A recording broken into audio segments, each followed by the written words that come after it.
Well, hello everyone. Welcome to World at War Comics. My next special guest is my good friend, Mr. Matthew Schofield. He is the writer, creator, artist for Steamroller Man.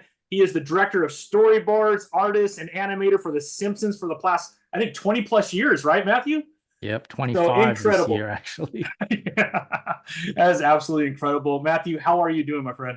I'm good, Tommy. I am really, really great, actually. Yeah, you should be. You should be. I Yeah. think the last time I had you on, it might be close to a year, if I'm Yeah. not If mistaken, not a right? little bit longer, but Yeah. yeah, I think so. And I don't know how I must have stumbled upon your Facebook or something, and I saw, and obviously you look at Steamroller Man and you just start to giggle, right, with that Mm, big steamroller head. I'm like, I gotta yeah. check this out because I love really fun comedy style comic books.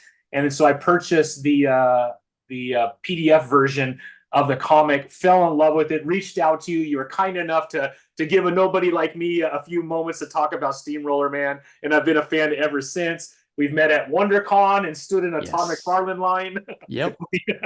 Yep. So, Matthew, I'm so glad that you're back again, and congratulations on all the success so far.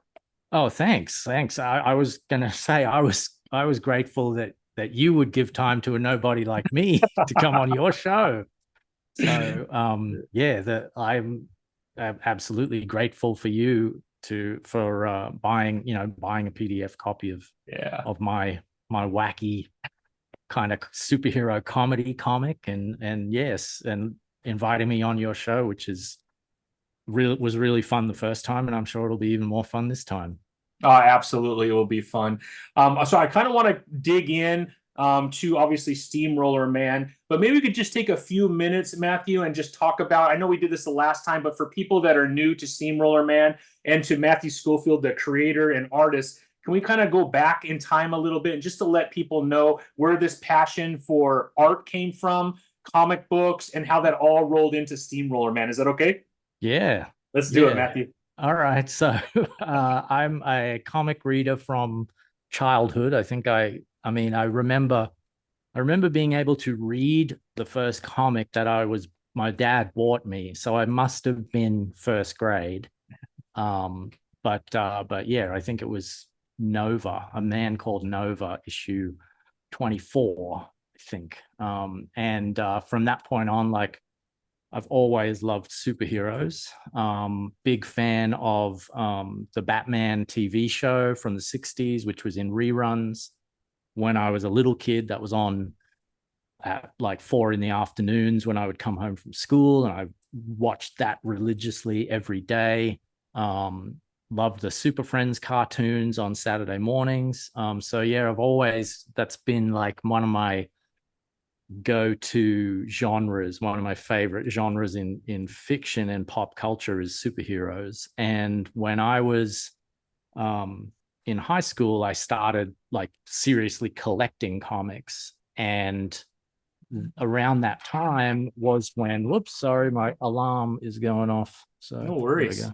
Yeah. Um, so around that time was when the Giffen, DeMatteis, and Kevin Maguire Justice League was coming out from DC, and that was a real different take on superheroes. At least for me, like I'd never seen a comic like that where it was superhero action, but also like they're making jokes and they're wisecracking and teasing each other and stuff in the story. And so that had a huge impact on me. And then a couple of years later, The Tick comes out, and that kind of blew my mind. Like I loved The Tick, those initial, I don't know, 10 or 12 issues that Ben Edlund wrote and drew himself. Like I just loved every issue of that, and I just thought that was fantastic. And I guess it kind of like permanently changed something in my brain because I've always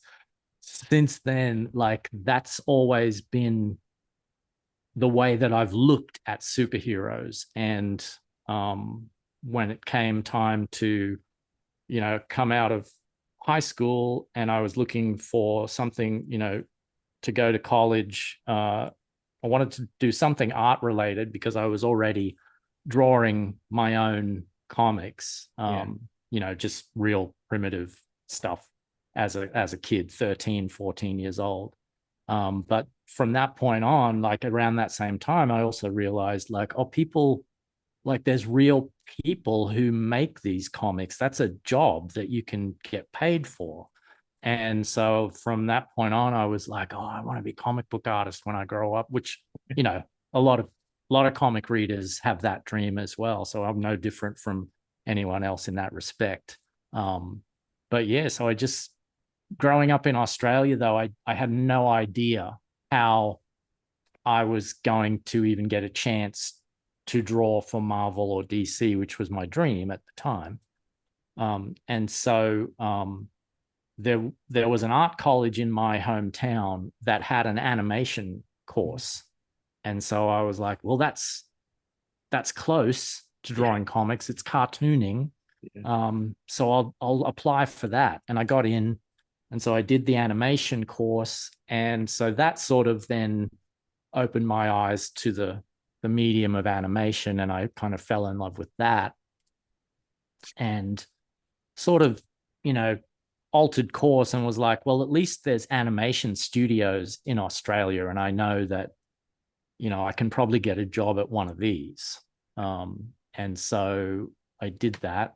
My first job was at a small, like commercial studio, making, you know, just small jobs doing animation. And that was sort of how I got my foot in the door.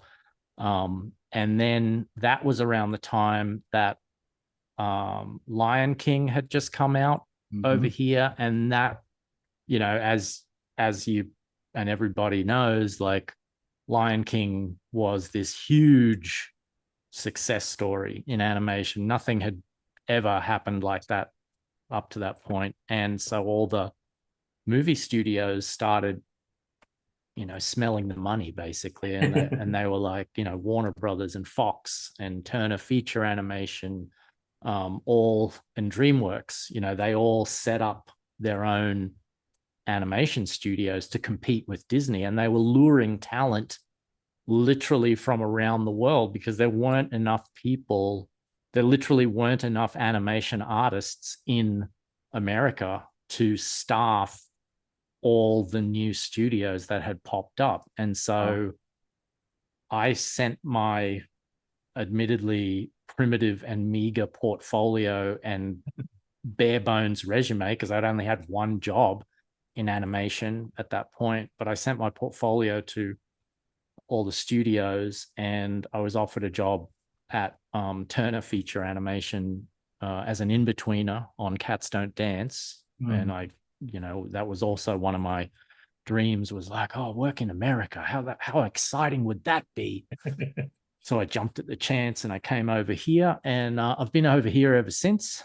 The animation career obviously went very successfully. So far so good, you know, like knock on wood, keep it going. But yeah, so I went from Cats Don't Dance. I worked after that on Quest for Camelot for Warner Brothers, and then Iron Giant for Warner Brothers. And then I worked on Prince of Egypt very briefly, right at the end when they were really cranking to try and get that done by the deadline. So I worked on Prince of Egypt. And then after that, I thought I wanted to try something different, but I didn't want to go back to Australia yet. And at that point, I had met a nice girl. We were going out. She eventually became my wife. So I didn't want to leave, I wanted to stay. And it's a good reason to stay. Yeah, and I'd met through a friend who I had worked with on Cats Don't Dance. A friend of his worked on The Simpsons as an assistant director. And so I kind of became good friends with him, and he's still one of my best friends to this day. And he sort of coached me as to how to draw The Simpsons, gave me enough coaching and pointers and tips on like, oh no, we draw the eyes more like this, and we draw the hands more like this, and all that sort of like tiny little drawing tips. And So I got a job on The Simpsons as a character layout artist in 1999, and I've been on the show ever since. And I've sort That's of risen amazing. up through. I've done almost every job on The Simpsons. I've done character layout. Done character design. I've done storyboarding. I've done storyboard revisions. I've done animation timing. And I was also an assistant director and an episode director. And now I'm the supervising storyboard director on the show. And I've done that job for the last 10 years. This is the Wow. 10th year that I'm doing that job. So, Amazing. Which I love. Yeah. And I love being on The Simpsons. The weird thing was when I was in my first year of animation at college, The Simpsons started on TV. Yeah. And I still remember it was on Sunday nights, and we would all come to college the next morning, and everybody would be buzzing about, oh my God, did you see that show, The Simpsons?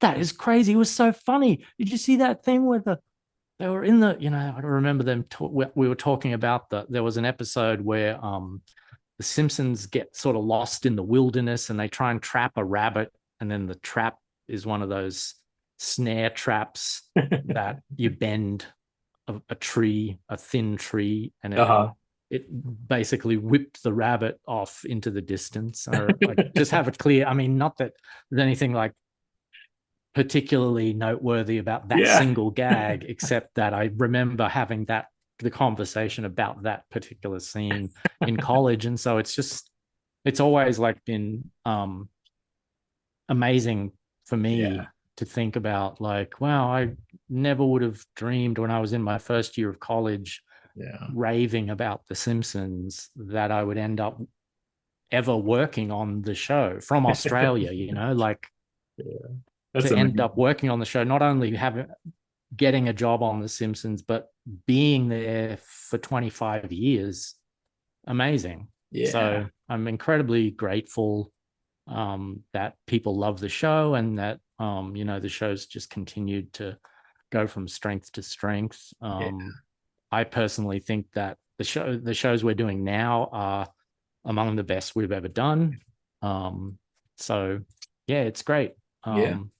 But the way that led to Steamroller Man was, sorry, is this going on too long? No, it's great, man. Basically giving you my entire life story. I love it. I love it. I mean, just so people know, and obviously everyone knows The Simpsons, but in its 35th year, right, a culturally iconic animated show.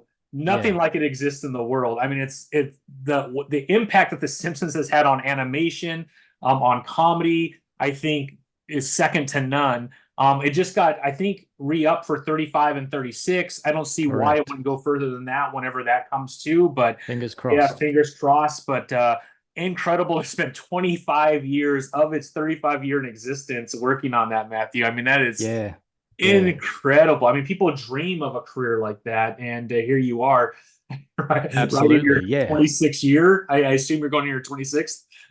Yeah, it will be my 26th year because I started.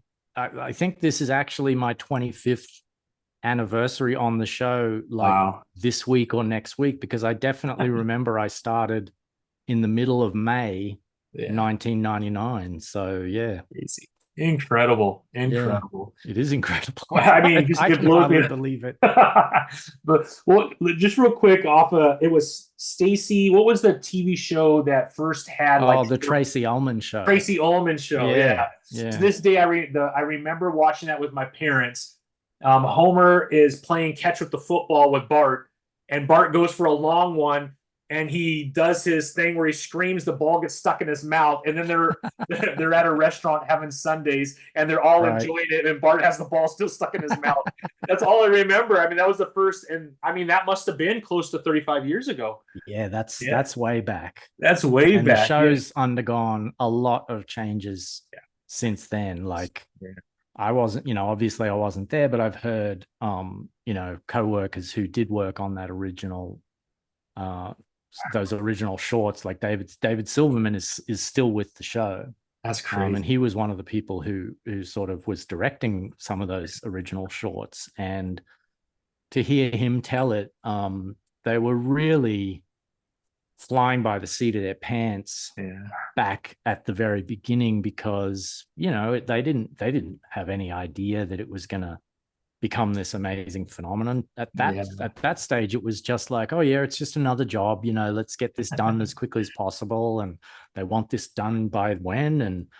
And at that stage, they, you know, they were trying to work out, well, how do we take Matt Groening's drawing style, and because Matt Groening did the initial character designs for all the you know, the family members and stuff, and they were kind of trying to figure out, well, how do we make these work in 3 dimensions so we can animate them and turn them and stuff. So I can't even imagine, you know, because when I came on the show, all that stuff was worked out. There were model sheets, and there were drawing guides, and tons of like Xeroxed handouts that, you know, when you first started on the show, this was back in the days before we went all computerized, you would be handed like this sheaf of Xeroxed handouts with like all the model sheets for all the recurring characters.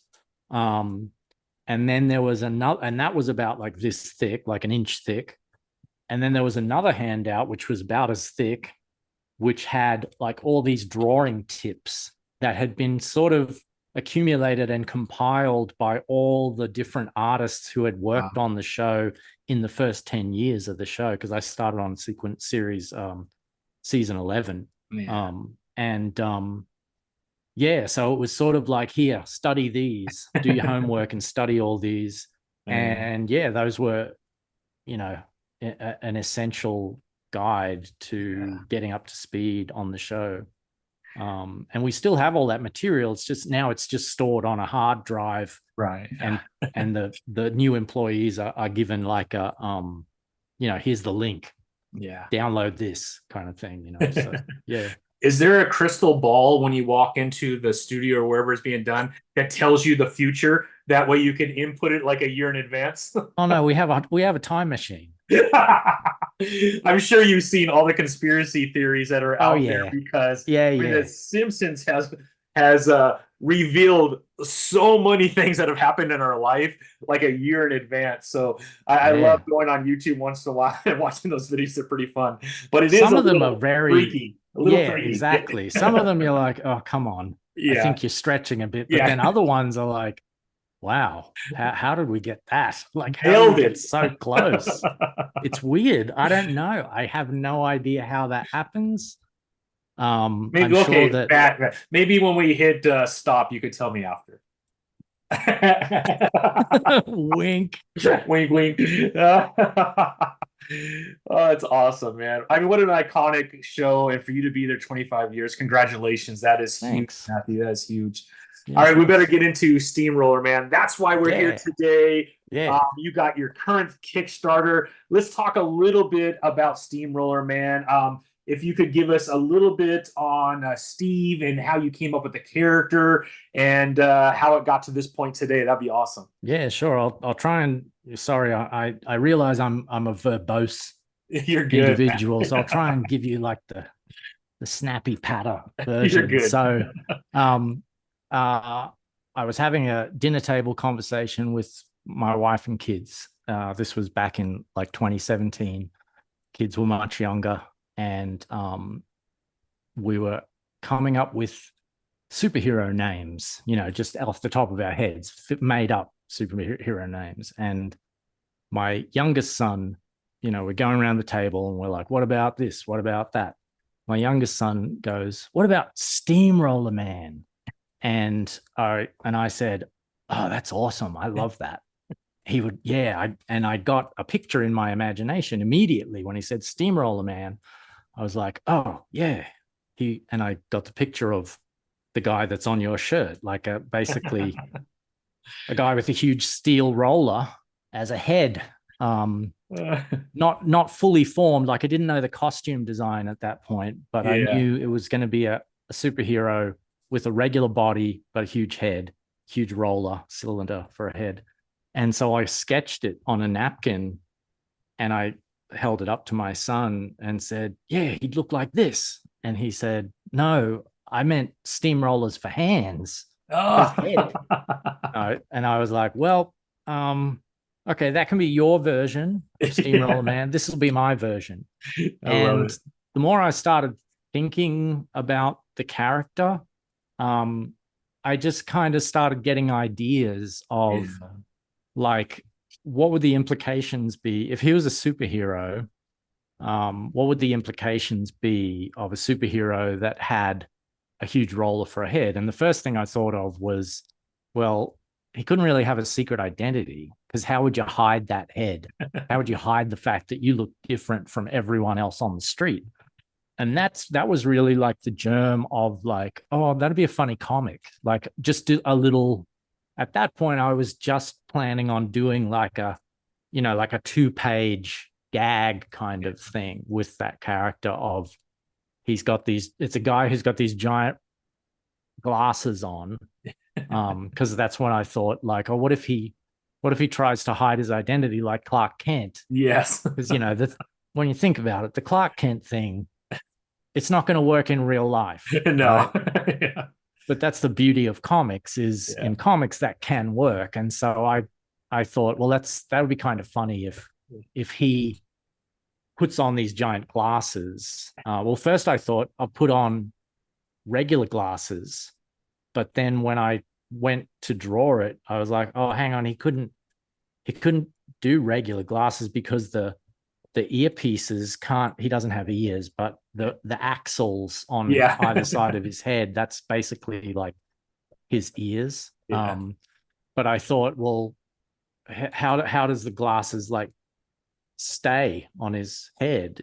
And so that's when I thought, oh, they have to be big glasses so that the earpieces can go over the axles. Yeah. And so that kind of created the visual of what Steve Rollerman would look like. And then I was like, oh, it'd be funny if, because the glasses don't really hide his identity. It's like, well, it's equally as weird looking guy with a huge roller head. Now he's a guy with a huge roller head and a huge pair of glasses. So he's still standing out in the crowd. And so then, it just, one thing just suggested another thing and another thing. So then I thought, well, what it would be funny if his secret identity alias is actually, Steamroller Man. His alias is Steve Rollerman. So it's not that different from one's not that different from another. So it's basically like, if it was real life, Yeah. you would work out instantly who he was. Like, there's no chance you would not know. But in the world of the comic, it's the kind of thing where, he pulls off his glasses and people are like, it's you. Like they're totally fooled by I love the it. glasses in the comic. And so it was just sort of a process of I just was coming up with more and more gags about like, well, what sort of situations would a guy like that get into, and what would his power be? And so the first thing that I came up with was, well, his power is just destroying things.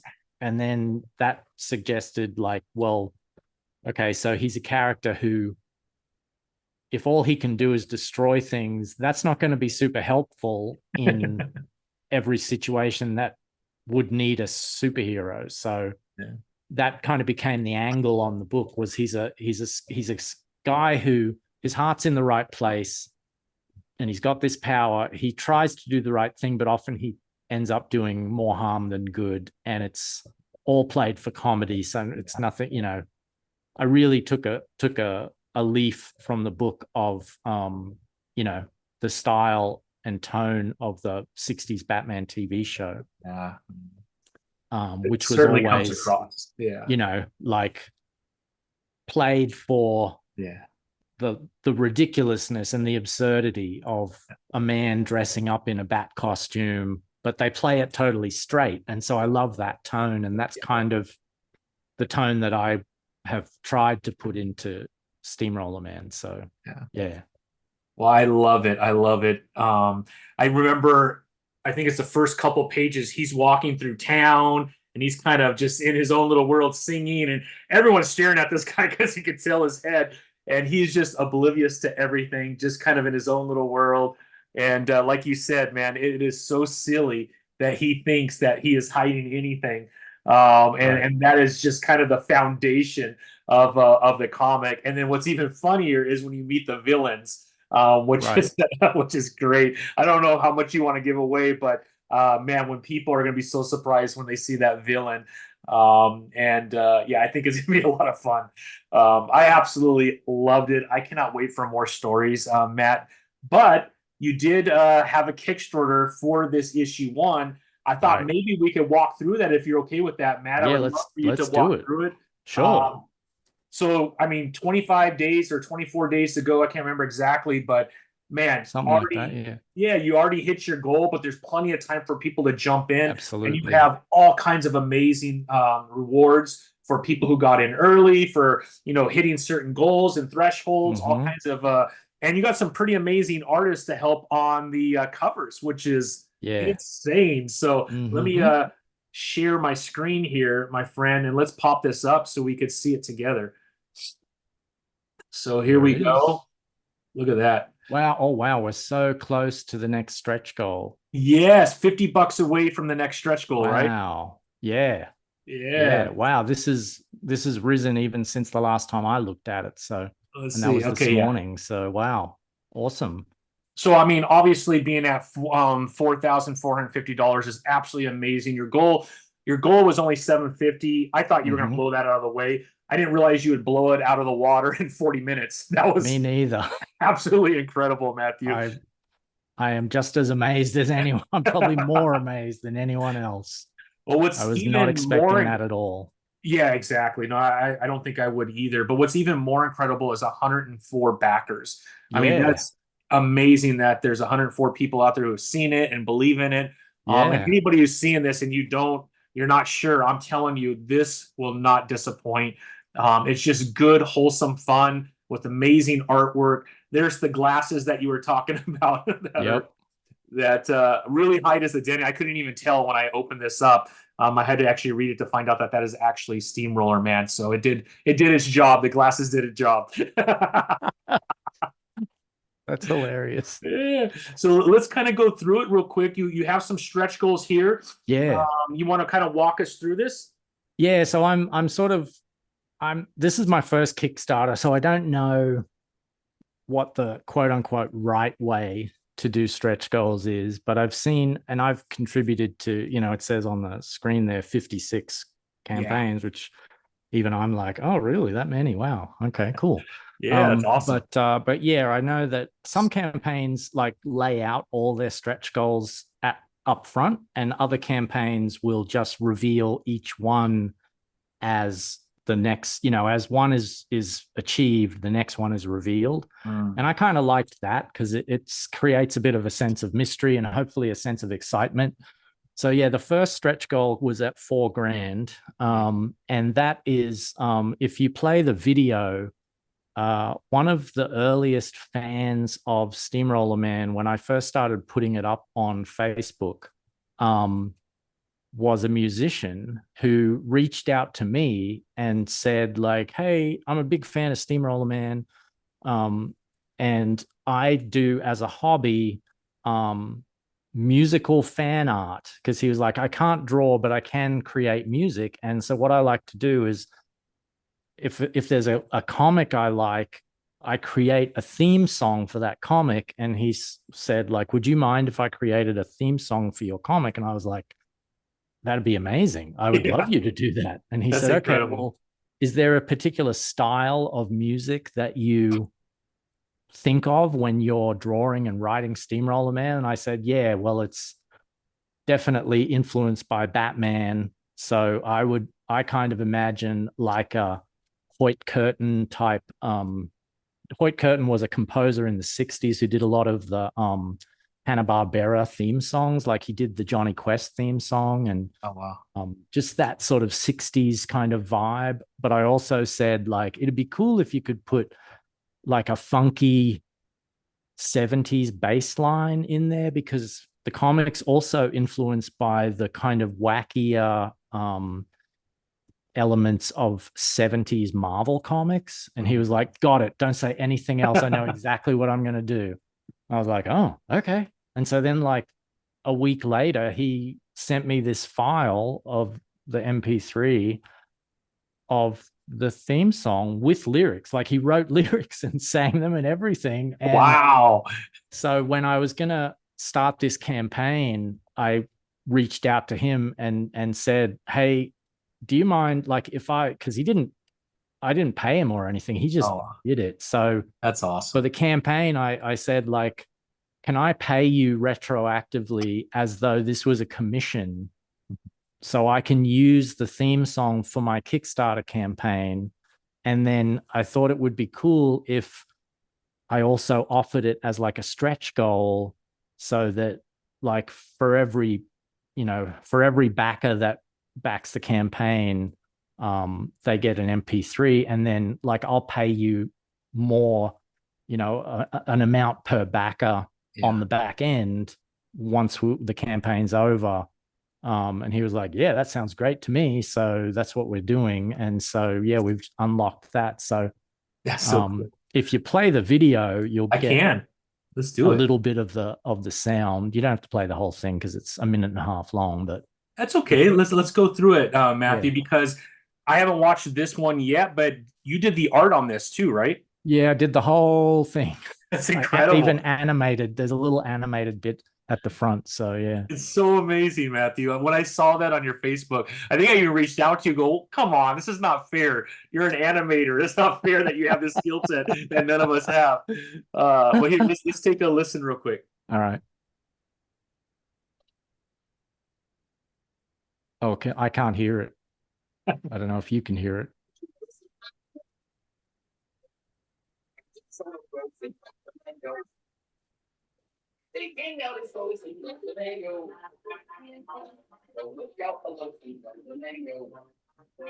When he was feeling loud, he said these words aloud.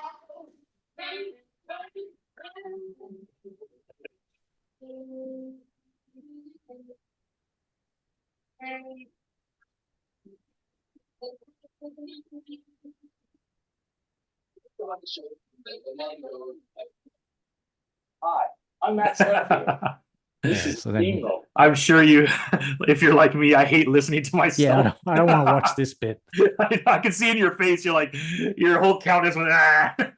Yeah. But anybody that's watching, watch the whole video. It is fantastic. The animation at the beginning of him running is so cool. Matthew, you might get calls from a bunch of people going, "Hey, do you want to do that for my Oh, Kickstarter as well?" I already have. Like the I guy bet you messaged have. me on the first day and was like, "Oh, hi, I'm looking for people to, I'm looking for someone to do some animation for my Kickstarter campaign. Do you know anybody?" And I actually did put him in touch with some people. So Oh, good, good. Yeah. You probably have a lot on your plate. That's the last thing you want to do is get yeah, I hired. don't know. I don't personally have time to do it. Yeah, yeah. Um, but yeah, so this is my cover. Yeah, which is This is awesome. the main cover, which, as you can probably tell, is definitely styled after the style of 1970s Marvel with the corner box and the little band on the top.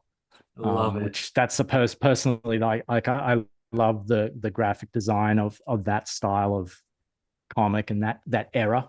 Yeah, me Um, too. Me so too. this was a very deliberate choice.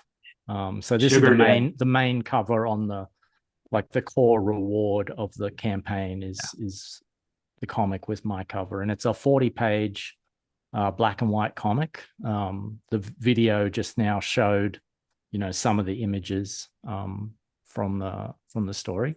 Yeah. No, it's beautiful. The artwork is incredible. Kind of that grayscale, which is beautiful. When it's done right, I think it's some of the best art in comics. So yeah, it's beautifully done. I mean, you're an amazing artist, Matthew. Oh, thanks. Thank Yeah. you. And then kind of goes over a little bit of the story about Steve, about Manny's sugar daddy, Yeah. Paige, the scientist. And then you kind of talk a little bit about what inspired you. And you and I've had some great conversations about the tick and how that Mm-hmm. affected me and my love for comedy. I think the last time you were on, we talked a little bit about Earthworm Jim, which was Oh, another one yes. that I Yep. loved growing Yep. up. I just had a blast. And then I think was it in 90? 98, 99, they did the live action on Fox. It only was one season. Oh yeah, the Tick show. Oh, Yeah, man, with Patrick Warburton. Yeah, that was cool. he was perfect. I Yeah. know Amazon did a couple seasons later on, but it was more on the serious side. It was still good. I enjoyed it. But that Yeah. 90s, that one season was by far my favorite version of Tick. It Right. was hilarious. I just rewatched it again. I think it's on Tubi for free. Oh, But nice. yeah, I so haven't watched it since it was originally on TV. So it still hits the same way, Matthew. It's that's still cool. funny. Yeah. That's cool. All right, then we have this cover right here. You want to talk us Yeah. through this one? Yeah. So this is by John Boy Myers. And I That's was telling you crazy. before we That's started crazy, by the way, recording. that you have him doing a cover for you, Matthew. That's I know. absolutely amazing. I I didn't mean couldn't to cut you believe. off, but Yeah, no worries. No. So I couldn't believe my luck when he actually offered to do the cover. yeah. So do you want me to tell the story of Oh, how please. that happened? It's absolutely incredible. Please. Yeah, Yes. so John Boy Myers was doing Teen Titans back in 2018 when I first started doing Steamroller Man, the first few pages of Steamroller Man. And we went to WonderCon, and my son was a big fan of his run on Teen Titans. And John Boy was in Artist's Alley.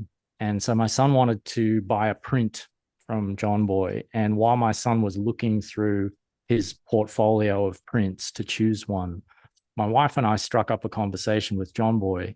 And, he asked what we did, and we told him, oh, we both work in animation, etc. And so, we were getting on quite well. And then I asked John Boy, like, hey, can I ask your opinion as a comics professional? I've got this comic that I've been working on. I've got about 10 pages of it done at this point, but I'm not really sure what to do with it. Some people are saying I should print it, just as a little Xeroxed mini comic, and other people are saying to put it online as a web comic. But I don't know anything about coding or setting up a website. So, I'm just sort of wondering, what do you think I should do? And he said, well, why don't you set up a Facebook page? If you don't know anything about coding, you're on Facebook, right? And I said, yeah. And he said, well, just set up a page attached to your personal page.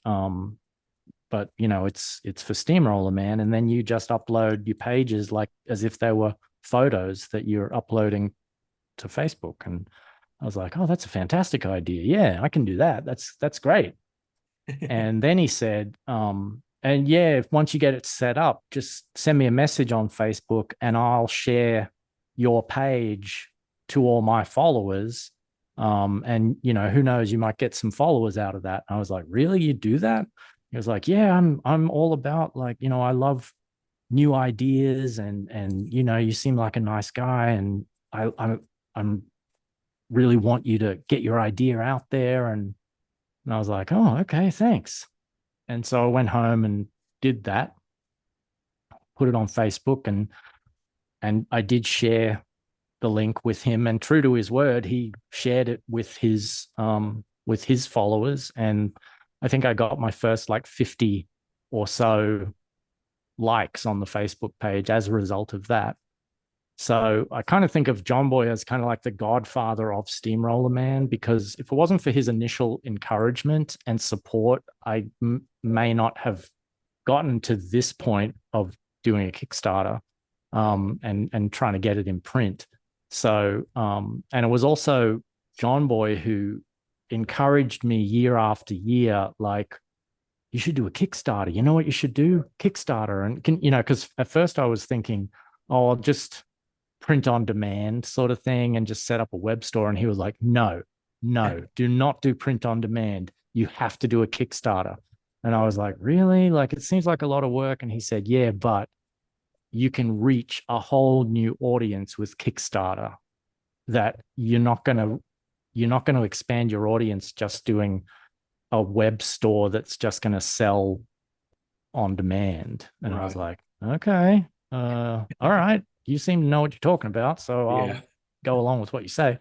But then, I dragged my feet about doing, trying to get this Kickstarter set up. And so it was another couple of years of like, you know, because we would see each other at every Comic Con and every WonderCon. And so, you know, just chat, shoot the breeze. And every time he would say, like, what's going on with that Kickstarter, man? Like, how long is it going to take? And I was like, yeah, I'm still working on it. There's a lot to do. And, you know, I'm still sort of intimidated by the idea. And then he was the one who said, what if I did a cover for you? And then I was like, oh, okay, then yeah, I'll definitely get going if you're serious about the cover. And yeah, even then I was like, he's probably just saying that just to be nice. And so I set up the whole campaign and was ready to go and, you know, had it all set up. And then I sent him a message saying like, hey, John Boy, I don't know if you were like just saying you would do a cover to be nice or whether you were serious, but here's a link to my pre-launch page. So I am doing it now. So if you're too busy, absolutely understand. And I'm not doing this to like pressure you or anything. It's totally up to you. And he was like, no, I said I was going to do it. I'm going to do it. I'll have it to you in a couple of weeks. And yeah, so he did. And when he sent it to me, I was like, oh my God. Dude, look at this thing, man. I mean, incredible. Yeah. Look at that. Yeah.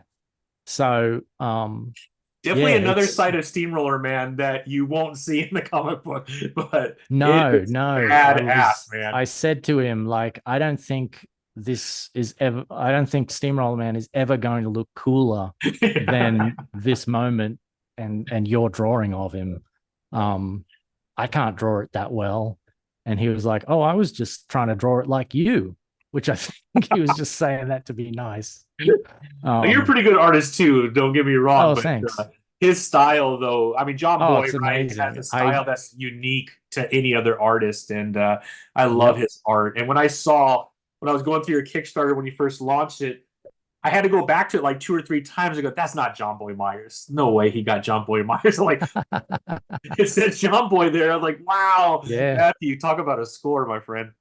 totally. Yeah. I mean, John Boy's art is like, I look at his art and I just think like, I don't know how he does it. Yeah. You know, like I literally don't know how to draw the way he draws. Like it's so, yeah, like it just has that cool look, but it's also it's got this solidity at the same time, and you can tell there's real drawing, you know, there's real principles of good art underneath the slickness.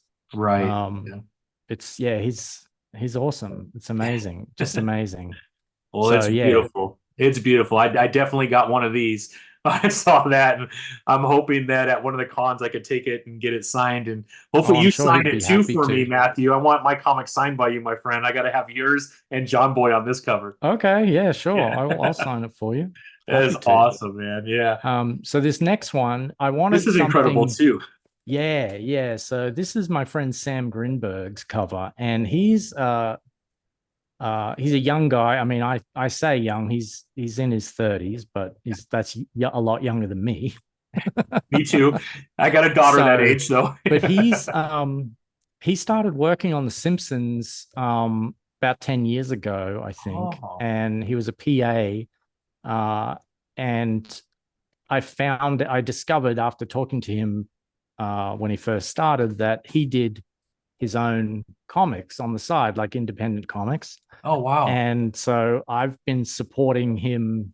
You know, he exhibits at comic conventions, and I always buy, like, you know, whatever his latest thing is, I'll buy it because I love his stuff. He's got this, you know, this cool indie style that you can, you know, it's this underground kind of record store band poster type style. But it's all underpinned by very solid drawing. Like he does these backgrounds in his comics that adhere perfectly to the laws of perspective and great composition. And he's excellent. He normally draws in black and white. So I colored this cover. He gave me the black and white version, and I was like, do you mind if I color it? he was like, "Oh no, that'd be great. I'd love to see what you would do." And when I colored it and showed it to him, he was like, "Oh, that's amazing. That's exactly how I would have done it too." Oh, In wow. terms of, when he said the colors that I chose and stuff. So this is sort of a collaborative effort. But yeah, I thought that because I just love his style, and Yeah. I wanted a cover with the Steve Rollerman identity on one of the variant covers. And so I thought I'll ask Sam, can he, if he would like to draw that cover, because I think that would really meld well with his style. And yeah, it turned out fantastic. I love this cover. Beautiful, beautiful. Um, yeah, just a unique style. I love the hat, by the way. Yeah. He's wearing a hat. Yep. But yeah, that's absolutely beautiful. And then this one is by a guy called Ruben Perez. He's actually a friend of my son's. He went to high school with my son. Oh, wow. He's in art college now studying animation.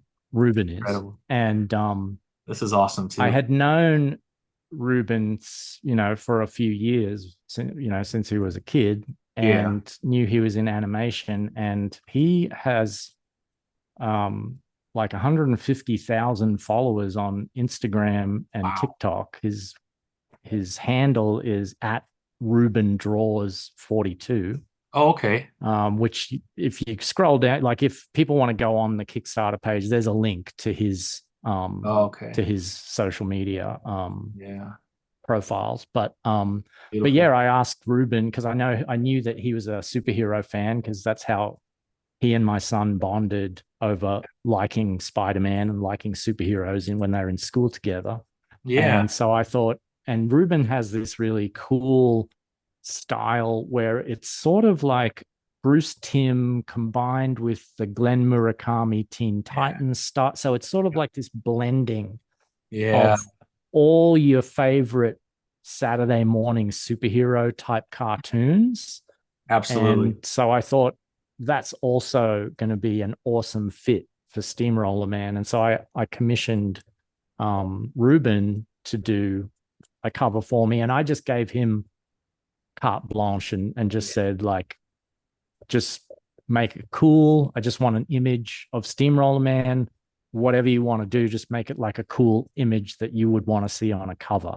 And he gave me this and was like, "Oh, is this okay?" Like, I imagined like a Batman the Animated Series kind of thing. And that's what I thought of right away when I saw this Batman animated series. His style is very close to that, which is amazing. Yeah, with the red sky, with the lightning, and totally. And so then I added the typeface. Like, I looked up online, what was the typeface of Batman the Animated Series, and I found the typeface.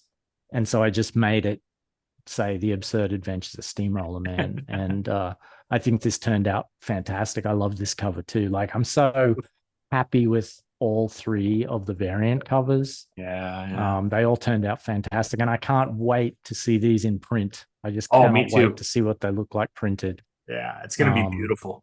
It's going to be gorgeous.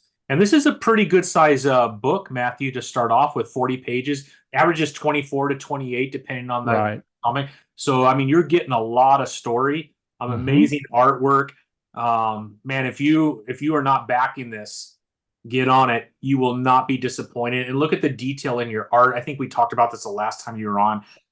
So many hidden gems too, as you stare at some of the pages, which I did one day, like the skull in the background right here. Started reading things. Giant gingerbread man oven controls, caution, contents may be hot. Just little things like that. I was just kind of giggling and stuff as I was looking for things.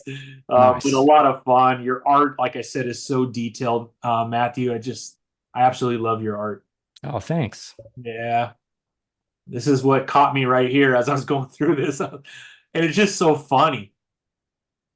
Awesome, thanks. Yeah, I try and put at least one joke on every page. Because when I first started, I was releasing it online a page at a time as I would complete the pages, and so I wanted to give, since people were only reading a page at a time, and then there'd be a couple of weeks before the next page would come up, I wanted to give them like a satisfying experience in just one page, where it's like, well, at least there's a joke or something.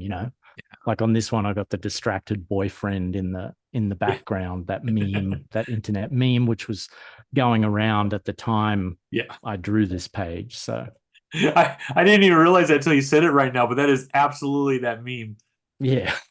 I thought it'd be funny if she's looking at him, he's looking at Steve distracted by, like, how could you not be distracted by Steve Rollerman walking past with his giant glasses and giant head? I love it. No, absolutely beautiful. And like I said, if we go back to the top, right, there's so much time for people to jump in. 25 days to go. You will not be disappointed by this. Complete and utter joy as I read this. And I will make sure all the link and everything is put at the bottom, so that people could go take a look very easily. Make it as simple as possible for people to jump over there and back you. Now, Matthew, awesome. Thank you. Of course, 100%. Now that you have everything complete on issue 1, obviously you're going through the Kickstarter. Have you already been thinking about story number 2 and what that might look like? And have you kind of been working on that behind the scenes? Issue 2 is already done. Oh, wow. And I'm halfway through issue 3. So my plan is to, once I fulfill the first Kickstarter, just start preparing the next Kickstarter.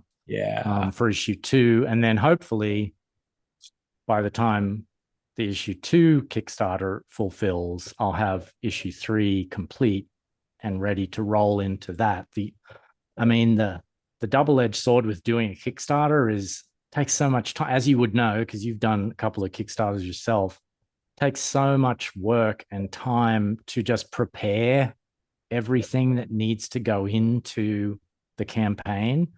I'm actually really enjoying this phase because I've already done all the work. Now it's just a matter of, like, doing these interviews and stuff. This is fun stuff for me.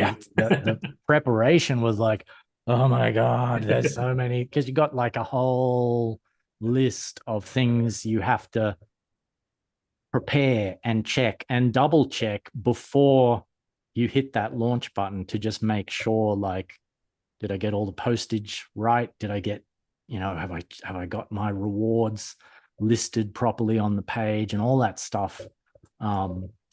So yeah, that's the double-edged sword, is doing the work for the Kickstarter takes away the time that I have to actually work on a comic.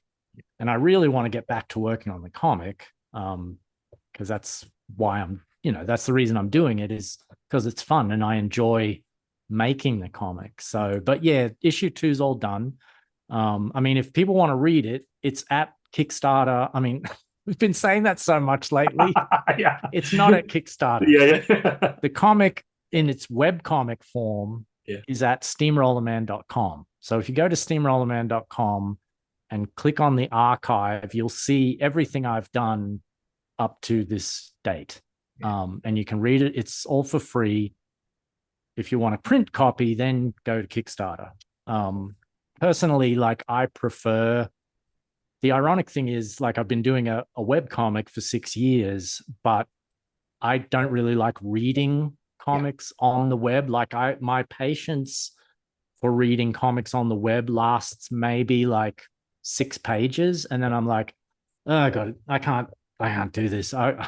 But I can definitely, like, sit and flip through a comic much more easily, and I find that much more enjoyable to actually read a print comic. So was always my goal with Steamroller Man, was getting it into print eventually. It just took me a while to get to this point, but I've set up, like, I was making the comic from the very beginning with an awareness of, this is going to be the cover, and then this is page 1 is an odd numbered page, and then there's going to be a double page, like, I'm thinking in terms of print, like, this page is going to be facing this page, but then you're going to turn the page to get to this page. So I put in page turn reveals and stuff like that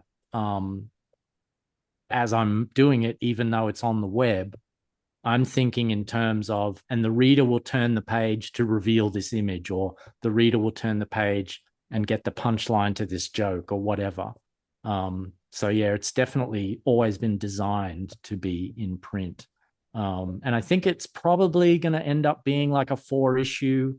This story with Sugar Daddy and the Gingerbread Golem, and that whole story is, I think, going to end up being 4 issues, but each issue is going to end up being like probably around 40 pages. The second issue is like 36 pages. The first issue, I should also say, in terms of the Kickstarter, I added 2 pages, which are exclusive to the print edition. Oh, wow. Those 2 pages are not going to be ever put online for free. They're exclusive for people who get the print version. There's an extra double page spread in the issue 1, and I'm probably going to do the same thing with issue 2. So yeah, and then issue 3, I think I'm 13 or 14, maybe 12 or 13 pages into issue 3 at the moment, but I know where it's going to go. I know how the story ends, and I know where issue 3 has to have its sort of cliffhanger ending. I think that's probably going to end up being around 40 pages too. So yeah, by the end of it, it's probably going to be, and I'd like to collect it into a 160 page graphic novel or whatever it ends up being. Yeah, you have to. That would be amazing. Another thing on the Kickstarter is I've put together a PDF because you can read the comic online for free. So I wanted to give like an added extra. If people are paying for a PDF, there's a 70-page what would you call it, art process behind the scenes PDF, which has rough layouts, like thumbnail layouts, rough sketches, penciled pages, unused page layouts, just all sorts of behind the scenes process stuff for people who like that. Like personally, as an artist, I love seeing other artists like work in progress stuff. Right. I find that really inspiring. So at the moment, that's that digital reward comes included with every physical reward. But you can buy it on its own as well. But yeah, it just comes included with every physical reward as well. So do you have a picture of the napkin when you first drew Steamroller Man? No, but I do have the first drawing of Steamroller Man that I did when I first, like the first like comic cover that I did when I first started drawing it on Xerox paper on my kitchen table at night after work. When it was initially going to be a mini comic, I was actually drawing it at the print size. So I folded over a page of either 8.5 by 11 paper, and I drew the cover on that. And I can't remember whether I put that in the PDF or not. I think I did. But I definitely don't like looking at that drawing because it's definitely one of those don't look at me kind of moments where it's like, because he looks so different from the way I draw him now. Because I hadn't worked out like the costume or anything. It was just like, I'm just making this up as I go along. And is like the ratio, the proportion of his face to his head was much different. Like his face was much bigger on the head on that first drawing. So yeah, it was gradual refinement to get it to looking like the way he looks now, which is sort of like, that's how he's supposed to look. So yeah.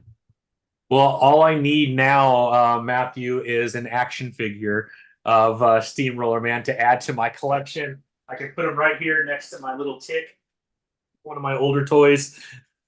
Well, maybe if the comic gets successful enough, your friend Mr. McFarlane will give me a call and be like, hey, I wonder whether you'd want to have a conversation about producing some fig, which would be awesome. Like, I would love that. That would be so fun. Yeah. So, but for now, it's just it's one step at a time, you know. So yeah. Now, your wife as an animator, has she gotten involved at all with the comic book, or she just that's your thing and she kind of lets you do your thing? Yeah, it's just my thing. Yeah. Yeah. It'd be neat because she's also an animator to have her do a cover here in the near future too. That'd be a lot of fun. That would be cool, actually. Yeah, it would be. Yeah, And yeah. my son's actually a really good artist too. So Oh, I've there you go. talked to him, like maybe for the second issue, he would like to do a variant cover because he does cool. He does like he really enjoys ballpoint pen artwork, you know, and he's really good at it. So that would be kind of interesting to see what he would do with the Steamroller Man image. I think it could look really cool. So yeah, that may be something for the future. Is that the son I got to meet with you at WonderCon? Yeah, Oh, he was very in cool. line with me when we bumped into you. Yeah, Exactly. That's so cool. Now, moving forward, Matthew, when it comes to Steamroller Man, obviously the Kickstarter is going on. You still have to fulfill those orders. But once you have that physical copy, are there plans for you to maybe set up at some local Comic Cons in the near future? absolutely. Yeah, absolutely. The good thing about, you know, the campaign being so successful, I initially really kind of reduced the scope of my ambitions to get that goal. You know, setting the goal at 750, that wasn't my initial thought. But I was like, well, I want this to have the greatest chance of success. So I'm going to really like cut the goal down to the bone so that I'm really only asking for the absolute minimum amount that covers all the costs to do it. But now that it's been super successful, I'm going to invest that money in a bigger print run. And so I can do, as you just said, do some conventions, definitely I definitely want to do all the conventions in the Southern California area. But, you know, I've always wanted to see New York Comic Con and, you know, what is it called? C2E2? C2E2. Yeah, I was like just there. No, it's okay. There's so many of them. There's so many. You got HeroCon, which is in the Carolinas, which I heard is amazing. So yeah. And then there's like Emerald City in Seattle or somewhere, right? And then Rose. Rose. Oh yeah, in Rose Portland. City, and then Emerald City in Portland. Yeah, which I've never been to either of those, but I always hear really great things about those two as well.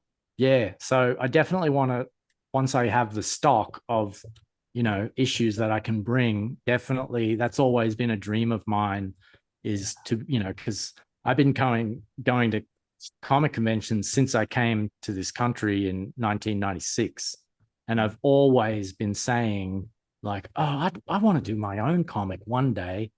And so, you know, that's like 28 years ago. Finally, I'm doing my own comic. So yeah, I've always wanted to be the guy behind the convention table, you know, selling his own comic to fans. So that is definitely part of my plan once the campaign's over. Start doing some conventions and stuff. So yeah, for sure. I love it. I love it, Matthew. I cannot wait to see you at a convention behind the table. That would be a lot of fun. You and me both. Yes. And, you know, maybe we could do LA Comic Con together. That'd give you enough time that to sounds have good. a couple issues out. Yeah. Nice. We'll definitely be in Artist Alley. You as the real artist, me not as an artist, but we'll be in the same alley. That'd be cool. Yeah.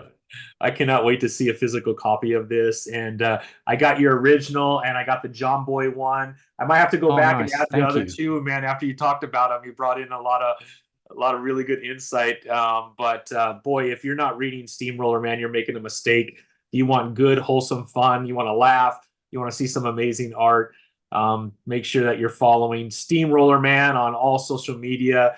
And Matt, you're just an amazing human being. Really appreciate you. Oh, thanks, man. Is there anything else that we're leaving out, Matthew? Like, what else? Is there anything else that we need to talk about when it comes to the Kickstarter? I mean, 25 days to go, so there's plenty of time to jump in.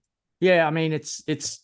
I've got some stretch goals. You know, will be revealed as the next. You know, as I said, like when each one's achieved, the next one will be revealed. The one that we're all very close to right now is every backer at any reward level will get 4 bonus digital comics from other independent Kickstarter creators, which I sort of curated. They all have a similar vibe in some way. Like there's a similarity to Steamroller Man, and I think like people who like Steamroller Man will like these 4 comics that I've kind of picked out. So Can't wait to see the reveal of those ones. That'll be a lot of fun. Yeah. So yeah, I revealed which ones there are in the latest update, which I sent out this morning. I'll So have to read that one. if you go to the Kickstarter and you can click on updates and read them. So very good. All right, Matthew, cool. I can't thank you enough. I always enjoy conversating with you. As you know, you're always welcome on the show. Love to have you back. Thanks, Tommy. Yeah, of course. Can't wait for issue 2 to be in print. I'm like you. I like to hold it in my hands. And even though I've read your comic online, I was able to kind of get through it online, but I really prefer it in my hands, just touch, feeling, all that good stuff. So I'm really excited that you're going to print. Cool. Thank you. I'm super excited too, believe me.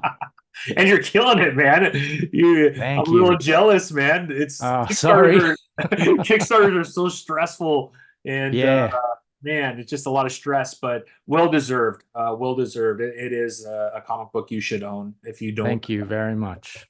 Yeah, really appreciate it, and I appreciate you giving me the time to talk about it. So thanks very much. Well, I appreciate you, Matthew. Until next time, I hope you have an amazing weekend, and we'll talk very soon. Thanks. You too, Tommy. And yeah, can't wait till the next time we talk. Absolutely. It won't be long. It won't be long. All right, cool. Thank you, Matthew. See you later.